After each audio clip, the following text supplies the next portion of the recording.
اب شیخ عبد القادر جیلانی رحمۃ اللہ علیہ کے خطبات کے مجموعے الفتح الربانی یعنی فتوح ربانی کا پہلا خطبہ پیش کیا جا رہا ہے، جس کا عنوان ہے نزول تقدیر کے وقت اعتراض کرنے میں دین و ایمان کی موت ہے۔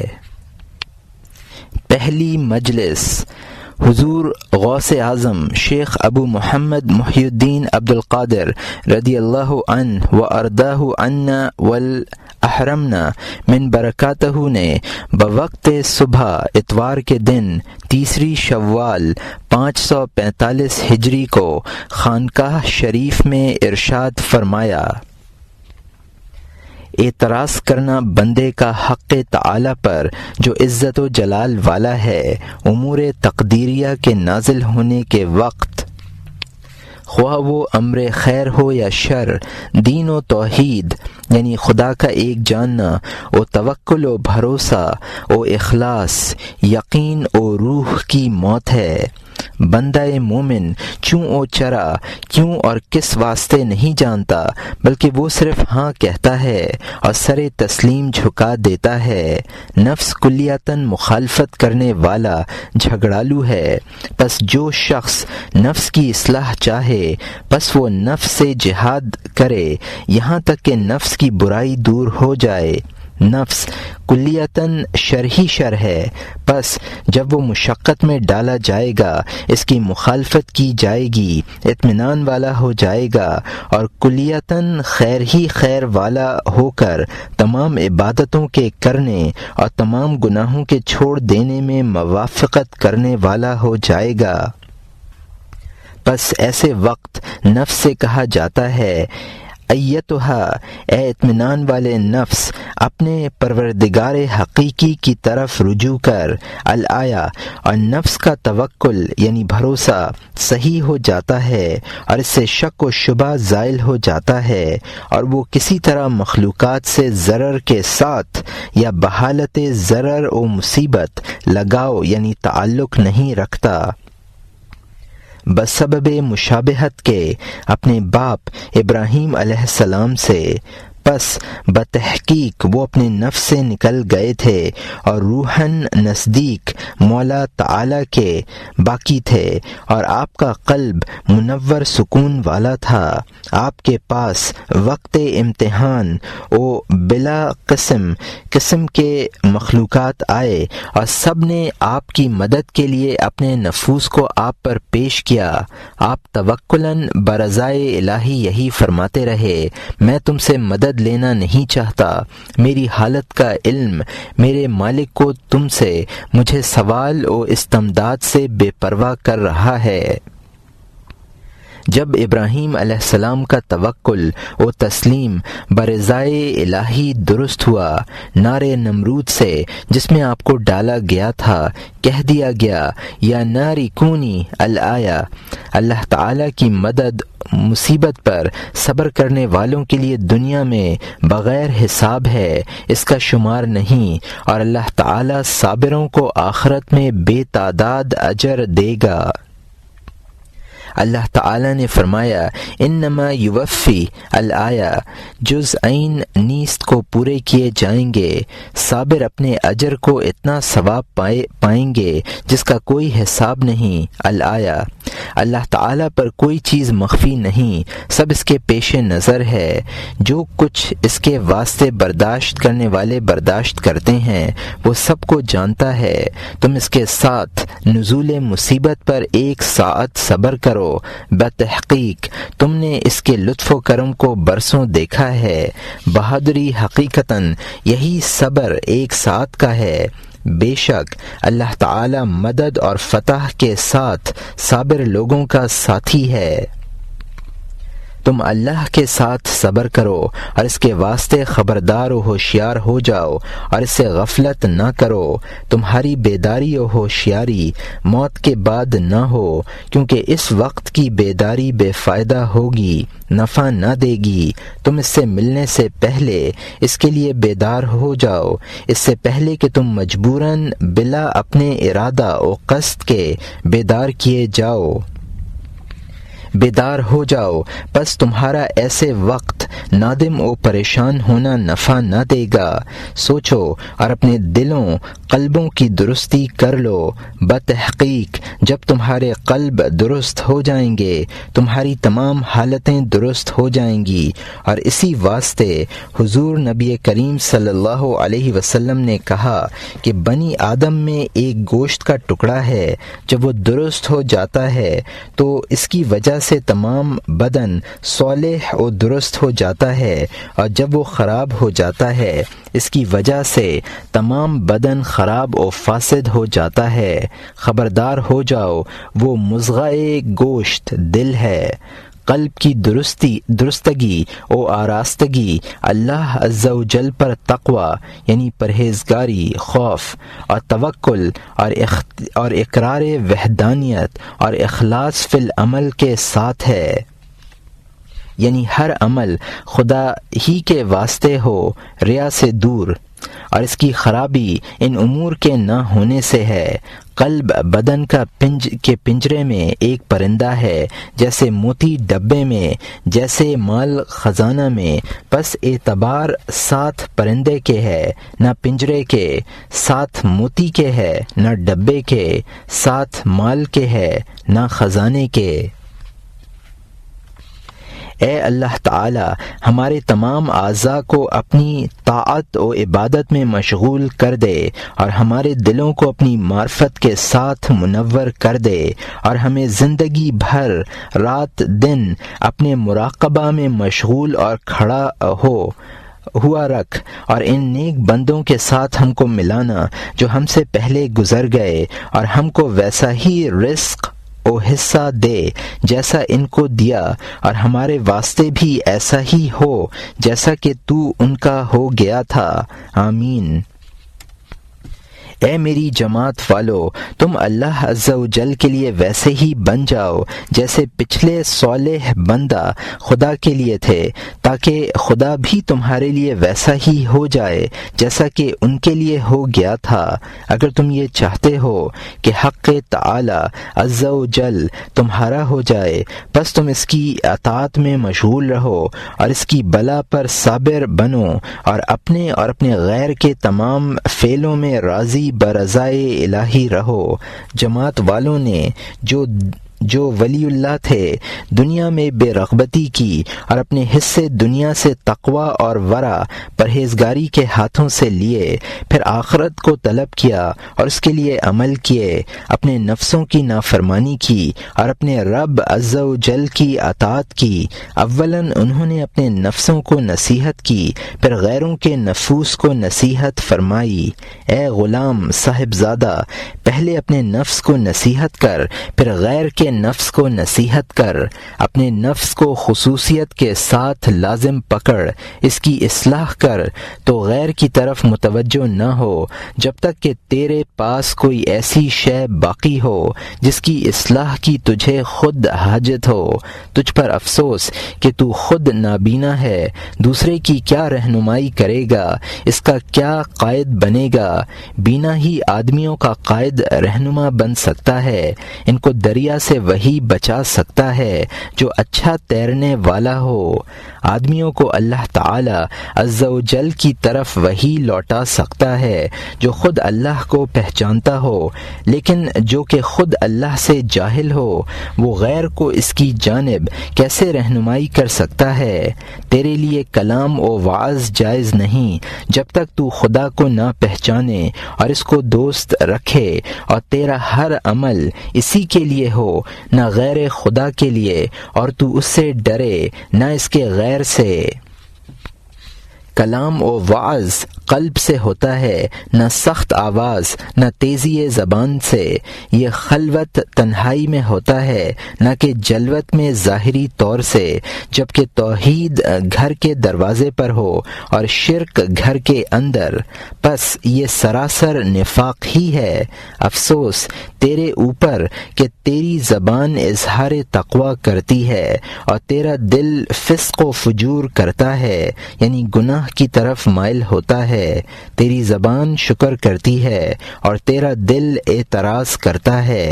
اے بیٹے، آدم علیہ السلام کی میری نعمت بھلائی میری طرف اترنے والی ہے اور تیری برائی میری طرف چڑھنے والی۔ تیرے اوپر افسوس کہ تو خدا کا حقیقی بندہ ہونے کا تو دعویٰ کرتا ہے اور اس کے دشمن کی اطاعت کرتا ہے۔ اگر تو حقیقتاً اس کا بندہ ہوتا تو تیری دشمنی اور دوستی اسی کے لیے ہوتی، اس کا دشمن دشمن ہوتا، دوست دوست۔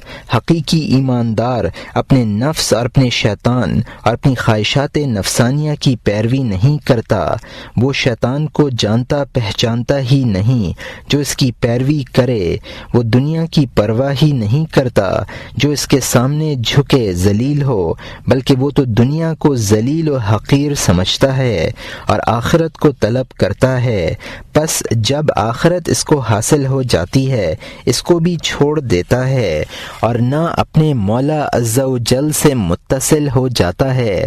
اس مومن کی عبادت تمام اوقات میں خدا ہی کے لیے خالص ہو جاتی ہے۔ آیا نہ سنا قول اللہ عز و جل کا وما امروا الآیہ، اور نہ حکم دیے گئے وہ مگر تاکہ عبادت کریں اللہ تعالی کی خالص، یعنی عبادت یک جہت ہو کر مخلص فی الدین بن کر۔ تو شرک چھوڑ دے اور حق تعالی عز و جل کو ایک جان کہ یہی اصل توحید ہے، وہی تمام چیزوں کا پیدا کرنے والا ہے، اسی کے قبضہ دید قدرت میں تمام چیزیں ہیں۔ اے غیر خدا سے چیزوں کی طلب کرنے والے، تو عاقل نہیں ہے؟ آیا کوئی چیز ایسی ہے جو اللہ عز و جل کے خزانوں میں نہیں ہے؟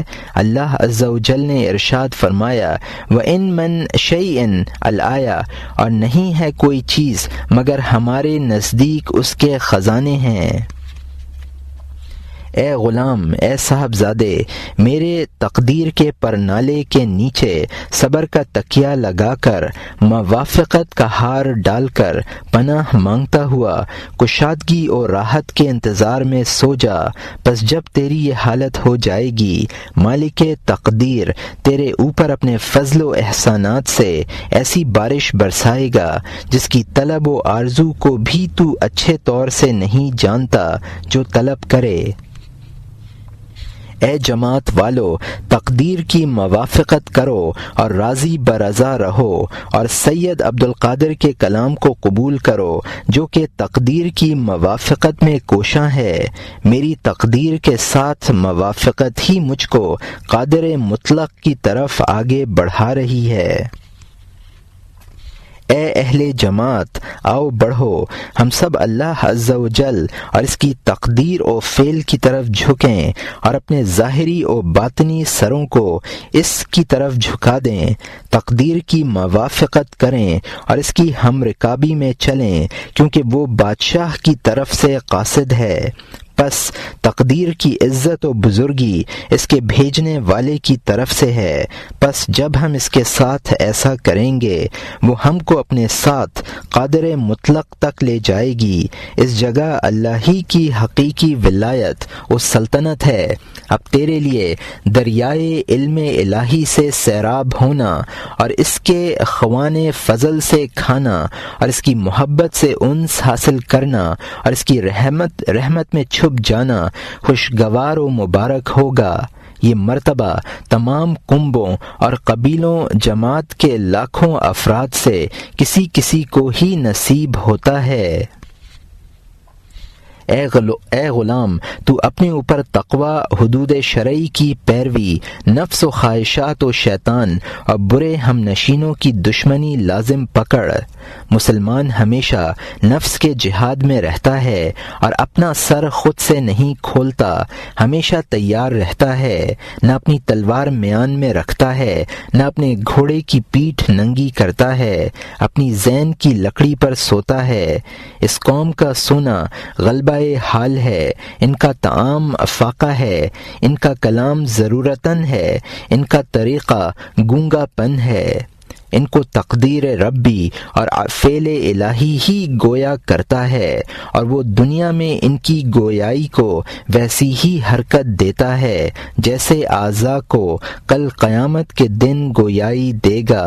ان کو وہی اللہ عز و جل جو ہر بولنے والے کو گویائی دیتا ہے، جیسے وہ پتھر وغیرہ جمادات کو گویا کر دیتا ہے، ان کو بھی طاقت گویائی بخشتا ہے، گویائی کے اسباب مہیا کر دیتا ہے، پس یہ بولنے لگتے ہیں۔ جب ان سے کوئی کام لینا چاہتا ہے پس اللہ تعالی ان کو اس کے واسطے تیار کر دیتا ہے۔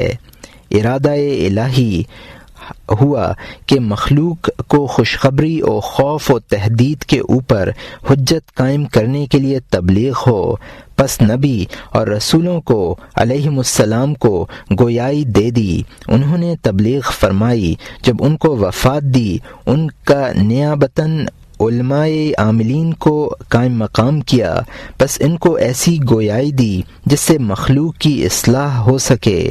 نبی صلی اللہ علیہ وسلم نے ارشاد فرمایا، عالم انبیاء کے وارث ہیں علیہم السلام۔ اے اہل جماعت، تم اللہ عز و جل کی نعمتوں پر شکر کرو اور نعمتوں کو اسی کا عطیہ سمجھو۔ پس بتحقیق اللہ تعالی نے ارشاد فرمایا، اور جو کچھ تمہارے پاس نعمت ہے پس وہ اللہ ہی کی طرف سے ہے۔ الآیہ۔ اے خدا کی نعمتوں میں تصرف کرنے والو، تم سے ان کا شکر کہاں ہے؟ اے خدا کی نعمتوں کو غیر کی طرف سے خیال کرنے والو، کبھی تم اس کو غیر خدا کی طرف سے خیال کرتے ہو اور کبھی تم ان کو قلیل سمجھ کر ان چیزوں کا انتظار کرتے ہو جو تمہارے پاس موجود نہیں ہیں، اور کبھی تم اس کی نعمتوں سے اس کے گناہوں پر مدد لیتے ہو۔ تعجب سے غور کرو۔ اے غلام، تو اپنی خلوت میں ایسے تقوی سے پرہیزگاری کا محتاج ہے کہ وہ تجھ کو گناہوں اور لغزشوں سے نکالے، اور ایسے مراقبہ کا ضرورت مند کہ وہ تجھ کو خدا کی شفقت و توجہ کو جو تیری طرف ہے یاد دلائے۔ تو محتاج و مستر ہے اس بات کا کہ وہ تیری خلوت میں تیرا ساتھی ہو، پھر تو مقابلہ نفس و خواہشات نفسانیہ و شیاطین کی طرف محتاج ہے کہ تو ان کو زیر کرے۔ بڑے آدمیوں کی خرابی و ہلاکت ساتھ لغزشوں کے ہے، اور زاہدوں کی خرابی خواہشات کے ساتھ ٹھہرنے میں ہے، اور ابدال کی ہلاکت و خرابی خلوتوں میں ساتھ فکر و خطرات کے ہے، اور خرابی صدیقین کی ادھر ادھر نگاہ کرنے میں ہے۔ ان کی مشغولی، ان کا کام تو اپنے قلوب کی حفاظت ہے۔ وہ تو بادشاہ کے دروازے پر سونے والے ہیں، وہ قلوب کو معرفت حق عز و جل کی طرف پکارنے کی جگہ میں کھڑے ہونے والے ہیں۔ وہ ہمیشہ قلوب کو دعوت دیتے رہتے ہیں، پکارتے رہتے ہیں، کہتے رہتے ہیں، اے قلبوں، اے روحوں، اے آدمیوں، اے جنوں، اے بادشاہ کے ارادہ کرنے والو، حقیقی بادشاہ و مالک کے دروازے کی طرف آؤ۔ تم ان کی طرف اپنے قلبوں کے قدموں اور تقوی و توحید و معرفت کے قدموں سے بڑھو، اور اپنے اعلیٰ پرہیزگاری اور دنیا و آخرت میں زہد اور ترک ما سوا اللہ کے قدموں سے ڈرو۔ یہ ان جماعتوں کا مشغلہ ہے، ان کی ہمتیں خلق کی اصلاح ہے، ان کی ہمتیں آسمان و زمین کو عرش عظیم سے لے کر زیر زمین تک کو شامل ہیں۔ اے غلام، تو اپنے نفس و خواہشات سے علیحدہ ہو جا اور قوم والوں کے قدموں کے نیچے کی مٹی و زمین بن جا، ان کے سامنے خاک بن جا، اسی میں کمال ہے۔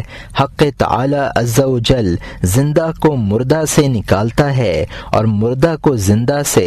اس نے ابراہیم علیہ السلام کو ایسے ماں باپ سے پیدا فرمایا جو بسبب کفر کے مردہ تھے۔ مومن زندہ ہے اور کافر مردہ، وحدانیت کا اقرار کرنے والا زندہ ہے اور شرک کرنے والا مردہ۔ اسی معنی کو اللہ عز و جل نے اپنے بعض کلام میں فرمایا، میری مخلوقات سے پہلے مرنے والا ابلیس لعین ہے۔ یعنی اس نے میری نافرمانی کی، پس بوجہ معصیت مردہ ہو گیا، مر گیا، یعنی گناہ کرنا ہی موت ہے۔ یہ آخری زمانہ ہے، نفاق اور جھوٹ کا بازار گرم ہو گیا ہے۔ تم منافقوں، جھوٹوں، دجالوں کے ساتھ نہ بیٹھو۔ تجھ پر افسوس ہے، تیرا نفس منافق، جھوٹا، کفر کرنے والا، فاسق، شرک کرنے والا ہے۔ تو اس کے ساتھ کیسے بیٹھتا ہے؟ تو اس کی مخالفت کر اور اس کی موافقت نہ کر، اس کو پابہ زنجیر کر دے، آزاد نہ چھوڑ، نفس کو قید کر دے اور اس پر اس کا ضروری حق جاری کر۔ نفس کا مجاہدوں کے ساتھ قلع کما کرے، خواہشات نفس پر تو سوار رہ، ان کو ایسے حال پر نہ چھوڑ کہ وہ تجھ پر سوار ہو جائیں اور تو طبیعت کا ساتھ نہ دے۔ بتحقیق طبیعت چھوٹا سا بچہ ہے جس کو عقل نہیں۔ تو چھوٹے بچے سے کیسے علم سیکھ سکتا ہے اور اس کے قول کو کیسے قبول کر سکتا ہے؟ شیطان تیرا اور تیرے باپ آدم علیہ السلام کا دشمن ہے، اس کے ساتھ کیسے سکونت کرتا ہے اور اس کے کلام کو تو کیسے قبول کرتا ہے، حالانکہ اس کے اور تیرے درمیان میں خون ہو چکا ہے اور قدیم دشمنی ہے۔ اس کی طرف امن نہ لے، بتحقیق وہ تیرے ماں باپ کا قاتل ہے، پس جب تجھ پر قابو پالے گا تجھے تیرے والدین کے ساتھ قتل کر دے گا۔ تو تقوی کو اپنا ہتھیار بنا اور توحید الہی اور مراقبہ اور خلوت گزینی کو اور سچائی اور اللہ عز و جل سے مدد چاہنے کو اپنا لشکر بنا۔ پس یہ ہتھیار اور لشکر ایسے ہیں جو شیطان کو شکست دے دیں گے اور اس کی عمارت کو ڈھا دیں گے اور اس کے لشکر کو توڑ دیں گے، کیونکہ یہ شیطان کو ہزیمت و شکست نہ دیں گے، حالانکہ کہ حق تیرے ساتھ ہے۔ اے غلام، دنیا و آخرت کو ملا کر تو ان دونوں کو ایک جگہ کر دے اور تو دنیا و آخرت سے خالی ہو کر اپنے مولا عز و جل کے ساتھ تنہائی اختیار کر اور خلوت گزیں بن، اللہ کی طرف بغیر اس کے کہ تو اس کے ماں سوا سے علیحدہ ہو جائے متوجہ نہ ہو۔ خالق سے بے پرواہ ہو کر مخلوق میں گرفتار نہ ہو جا، ان سب سببوں سے قطع تعلق کر لے اور ان سب ارباب کو چھوڑ دے۔ پس جب تو اس پر قدرت پالے، پس دنیا کو اپنے نفس کے لیے اور آخرت کے لیے اپنے قلب کو اور مولا تعالی کو اپنے باطن کے لیے اختیار کرے۔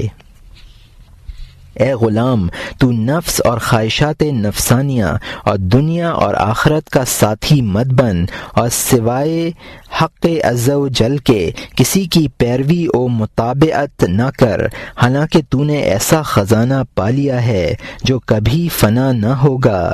جب تو ایسا کرے گا تو تیرے لیے اللہ عز و جل کی طرف سے ایسی ہدایت آئے گی جس کے بعد گمراہی نہیں۔ تو اپنے گناہوں سے توبہ کر اور گناہوں سے علیحدہ ہو کر اپنے مولا عز و جل کی طرف دوڑ جا۔ جب تو توبہ کرے تو اپنے ظاہر و باطن دونوں سے توبہ کر۔ توبہ تیرے قلب کے لباس کا پلٹ دینا ہے۔ تو اپنے قلب کی چادر کو پلٹ دے اور گناہوں کے لباس کو خالص توبہ سے اور اللہ عز و جل سے شرما کر حقیقتاً اتار دے، نہ مجازن۔ محض زبانی توبہ نہ ہو، توبہ نصوح ہو۔ حقیقی توبہ قلب کے عملوں سے ہے جو بعد پاک کر لینے اعضائے ظاہری کے ساتھ اعمال شرع کے ہو۔ قلب یعنی بدن کے لیے بھی ایک عمل ہے اور قلب کے لیے بھی عمل۔ قلب جب سببوں کے میدان سے اور مخلوق کے ساتھ تعلقات سے نکل جاتا ہے تو توکل اور معرفت کے دریا میں سوار ہوتا ہے اور علم الہی کے دریا میں غوطہ زنی کرتا ہے اور سبب کو چھوڑ دیتا ہے اور مسبب یعنی اللہ تعالی کو طلب کرتا ہے۔ جب ایسا شخص اس دریا کے وسط میں پہنچ جاتا ہے بس اس وقت کہنے لگتا ہے جس نے مجھے مجھے پیدا فرمایا ہے وہی میری ہدایت و رہنمائی کرے گا۔ پس ایک کنارہ سے دوسرے کنارے کی طرف، ایک جگہ سے دوسری جگہ کی طرف ہدایت پاتا ہے۔ پس جب وہ اپنے رب کا جتنا بھی ذکر کرتا ہے یہاں تک کہ صراط مستقیم پر جا کر ٹھہر جاتا ہے، اس کا راستہ روشن ہوتا جاتا ہے اور اس راہ کی خرابی گرد و غبار دور ہوتی چلی جاتی ہے، راستہ صاف کھل جاتا ہے۔ طالب الہی کا قلب تمام مسافتوں منزلوں کو قطع کرتا ہے اور کل ما سوا اللہ کو اپنے پیچھے چھوڑ دیتا ہے۔ پس جب کبھی اس کو بعض راہ میں ہلاکت کا خوف ہونے لگتا ہے وہیں اس کا ایمان ظاہر ہو کر اس طالب حق کو بہادر بنا دیتا ہے۔ پس وحشت و خوف کی آگ بجھ جاتی ہے اور اس کے بدلے میں انس کی روشنی اور قرب الہی کی مسرت حاصل ہوتی ہے۔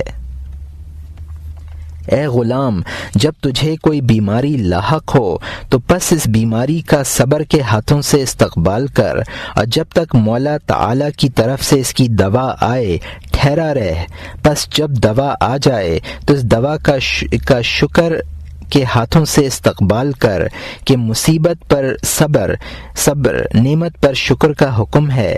پس جب تو اس حالت پر پہنچ جائے گا تجھے فوری عیش حاصل ہو جائے گا۔ جہنم کی آگ کا خوف مسلمانوں کے دلوں کو پاش پاش ٹکڑا ٹکڑا کر دیتا ہے اور ان کے چہروں کو زرد کر دیتا ہے اور ان کے دلوں کو غمگین بنا دیتا ہے۔ پس جب وہ اس مقام پر قرار پکڑتے ہیں، یہ امور ان کے دلوں میں بیٹھ جاتے ہیں، تو اللہ عز و جل ان کے قلوب پر اپنے رحمت و لطف کے دریا سے پانی برساتا ہے اور ان کے لیے آخرت کا دروازہ کھول دیتا ہے۔ پس وہ اپنے امن و امان کی جگہ دیکھ لیتے ہیں۔ جب وہ طالب حق سکون پکڑتے ہیں اور مطمئن ہو جاتے ہیں اور تھوڑی راحت لے لیتے ہیں تو رب تعالی ان کے واسطے جلال کا دروازہ کھولتا ہے۔ پس یہ حال ان طالبوں کے قلوب کو پاش پاش اور ان کے باطن کو ٹکڑے ٹکڑے کر دیتا ہے اور پہلے سے بہت زیادہ ان کے خوف و دہشت کو بڑھا دیتا ہے۔ پھر جب ان کی یہ حالت کمال کو پہنچ جاتی ہے تب ان کے لیے جمال کا دروازہ کھولتا ہے۔ پس وہ وہاں سکون پکڑتے ہیں اور مطمئن ہو جاتے ہیں اور ہوشیار ہو جاتے ہیں، اور ان کے لیے ایسے طبقہ درجات ظاہر ہو جاتے ہیں جس میں وہ قرار پکڑتے ہیں جو یکے بعد دیگرے ہیں۔ اے غلام، تیرا ارادہ قصد محض کھانا پینا، لباس پہننا، نکاح کرنا، شادی کرنا اور ٹھہرنا جمع کرنا ہی نہ ہو کہ یہ کل نفس و طبیعت کے مقاصد ہیں۔ پس کہاں ہیں مقاصد قلب و باطن جو کہ حق عز و جل کی سچی طلب ہے؟ تیرے مقاصد نے تجھے کس قدر غمگین بنا رکھا ہے۔ تیرا مقصد تو صرف رب عز و جل اور وہ چیز جو اس کے پاس ہے ہونا چاہیے۔ دنیا کے لیے بدل ہے اور وہ آخرت ہے، خلق کے لیے عوض و بدلہ ہے اور وہ خالق عز و جل ہے۔ جب تو اس عجلت والی یعنی دنیا کی چیزوں میں سے کسی چیز کو چھوڑ دے گا تو اس کا عوض و بدل اس سے بہتر و عمدہ آخرت میں پالے گا۔ تو یہ مان اندازہ کر کہ تیری عمر میں سے یہی آج کا دن صرف باقی ہے۔ تو آخرت کے لیے مستعد ہو جا، ملک الموت کے آنے کے لیے نشانہ بن جا۔ دنیا قوم کے لیے سرجوش دیگ ہے، ذرا سی دیر میں ختم ہو جانے والی ہے، اور آخرت ان کی آبادی کا گھر ہے۔ پس جب غیرت الہی آتی ہے، وہ غیرت الہی ان لوگوں اور آخرت کے درمیان حائل ہو جاتی ہے اور تکوین آخرت کے لیے قائم مقام کر دی جاتی ہے۔ پس اس مقام پر پہنچ کر یہ طالبان حق نہ دنیا کے حاجت مند رہتے ہیں اور نہ آخرت کے۔ یہاں کتاب کے اردو مترجم نے حاشیے میں لکھا ہے کہ غیرت الہی اپنے سچے طالب کو آخرت کا طالب بنا کر نہیں چھوڑتی، اس سے جدا ہو کر مقام تقوین میں پہنچا دیتی ہے، جیسا کہ حدیث قدسی اذا تقرب الی عبدی بالنوافل الحدیث سے ظاہر و باہر ہے۔ اس مرتبے پر پہنچ کر خدائی جلوے اس پر ظاہر ہونے لگتے ہیں، کن فیکون کا مرتبہ ان کو حاصل ہو جاتا ہے، جو چاہتے ہیں اس کا ظہور ہوتا ہے۔ یہی مرتبہ و مقام تکوین ہے، وہ فنا سے گزر کر مقام بقا میں پہنچ جاتا ہے اور اس کا ہر قول و عمل دوسرا جامہ پہن لیتا ہے۔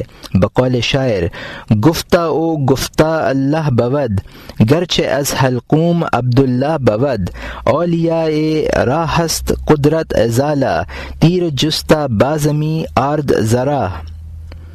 اس وجہ سے ان سے طلب و استعانت ندا و استغاثہ ہے، ان کی طلب خداوند جل مجدہ ہی سے طلب و استغاثہ خدا ہی کے حکم کے ماتحت ہوتی ہے، وہ باذن اللہ قادر و مختار ہو جاتے ہیں۔ رسل و انبیاء علیہم السلام ہوں یا اولیاء و اصفیاء، فاعتبروا یا اولی الالباب۔ اور یہاں مترجم کا حاشیہ ختم ہوتا ہے۔ اے کذاب طالب دنیا، تو حالت نعمت میں اللہ عز و جل کو دوست سمجھتا ہے، اس کی محبت کا دعویٰ کرتا ہے، بس جب اس کی طرف سے بلا آتی ہے تو ایسا بھاگتا ہے گویا اللہ عز و جل تیرا محبوب ہی نہ تھا۔ بندگی و بندہ ہونے کا اظہار امتحان ہی کے وقت ہوتا ہے، جب اللہ تعالیٰ کی طرف سے بلائیں آئیں اور تو ان پر ثابت قدم رہے، پس تو بندہ اور خدا کا دوست دار ہے، اور اگر اس وقت تو بدل جائے، تیرا جھوٹ ظاہر ہو جائے اور پہلا دعویٰ چلا جائے اور ٹوٹ جائے۔ ایک شخص حضور نبی کریم صلی اللہ علیہ وسلم کے پاس حاضر ہوا اور عرض کیا، یا رسول اللہ، بتحقیق میں آپ کو دوست رکھتا ہوں۔ آپ نے ارشاد فرمایا، فقر و محتاجی کے لیے مستعد ہو جاؤ اور فقر کی چادر اوڑھ لے۔ دوسرا اور شخص حاضر خدمت ہوا، پس عرض کیا، بتحقیق میں اللہ عز و جل کو محبوب رکھتا ہوں۔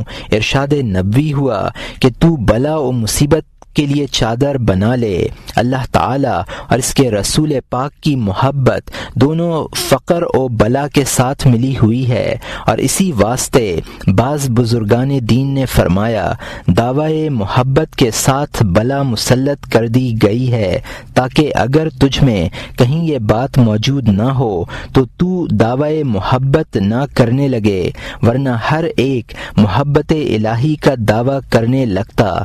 پس محبت کی بنیاد بلا و فقر پر ثابت قدمی قرار دی گئی ہے۔